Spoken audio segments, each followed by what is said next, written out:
অন্তর্বর্তী সরকার দায়িত্ব নেয়ার পর পরিবেশ ঠিক করার ভার দেওয়া হয় সৈয়দা রিজওয়ানা হাসানকে। এরপরই দেশের পরিবেশ ধ্বংস করার অন্যতম কারণ পলিথিন বন্ধে জোর প্রক্রিয়া শুরু করেন। পরিবেশ, জলবায়ু ও বন উপদেষ্টা ঘোষণা দেন 1 অক্টোবর থেকে সুপার শপে কোনো ধরনের পলিথিন বা পলিপ্রপিলিনের ব্যাগ রাখা যাবে না। এমনকি ক্রেতাদের এ ধরনের ব্যাগ দেওয়াও যাবে না।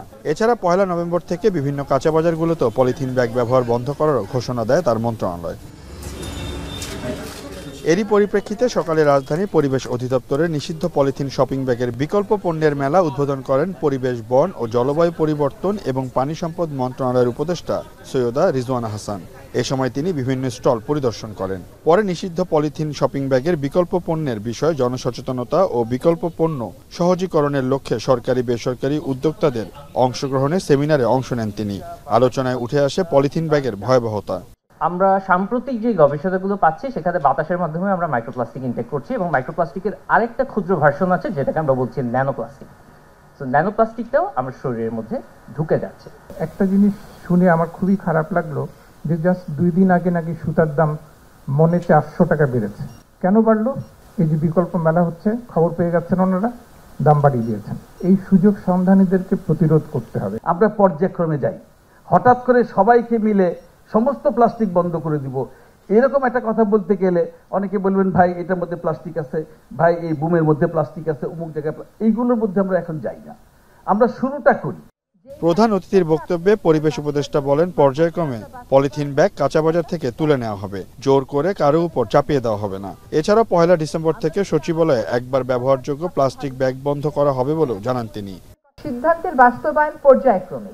আমরা এই মুহূর্তে বলছি না কিন্তু যে সুপার শপে 1 তারিখের মধ্যে না হলে আমরা পুলিশি অভিযানে যাব, এই কথাটা কিন্তু বলা হচ্ছে না। সুপার শপে হবে, আমাদের শিক্ষার্থীরা যাবে, শিক্ষার্থীদেরকে এটা হচ্ছে উদ্বুদ্ধ করা। আবারও বলছি যে সকলের সমস্যা শোনা হবে, আমরা যেন কেউ হাল না ছেড়ে দিই যে এইটা আজকে এটা সমস্যা হচ্ছে বা ক্রেতা এটা অভিযোগ করছে, এটা একটা সাংঘাতিক বড় ব্যাপার না। সকল অভিযোগই নিষ্পত্তি করা সম্ভব, আমরা নিষ্পত্তি করব। আপনারা 15 দিন এইভাবে যান, দেখেন কি সমস্যাগুলো হয়, আবার আমরা বসি, আবার আমরা জুম মিটিং করি, সেখানে কি সমস্যা হয় সেটা মোকাবেলা করার জন্য আমরা তখন সিদ্ধান্ত দেব। আর একবার ব্যবহার্য প্লাস্টিক নিয়ে আমাদের পক্ষ থেকে কোনো নির্দেশনা এখনো নেই। এটা হচ্ছে আমরা সরকারি পর্যায়ে কাজটা শুরু করেছি। আমাদের একটা ইচ্ছা হচ্ছে ডিসেম্বরের মধ্যে আমরা সচিবালয়টাকে একবার ব্যবহার্য প্লাস্টিক মুক্ত ঘোষণা করব। কিন্তু একবার ব্যবহার্য প্লাস্টিক যেমন কাঁটা, চামচ, প্লেট, এগুলো নিয়ে কিন্তু এখনো কোনো নিষেধাজ্ঞা দেশে নেই।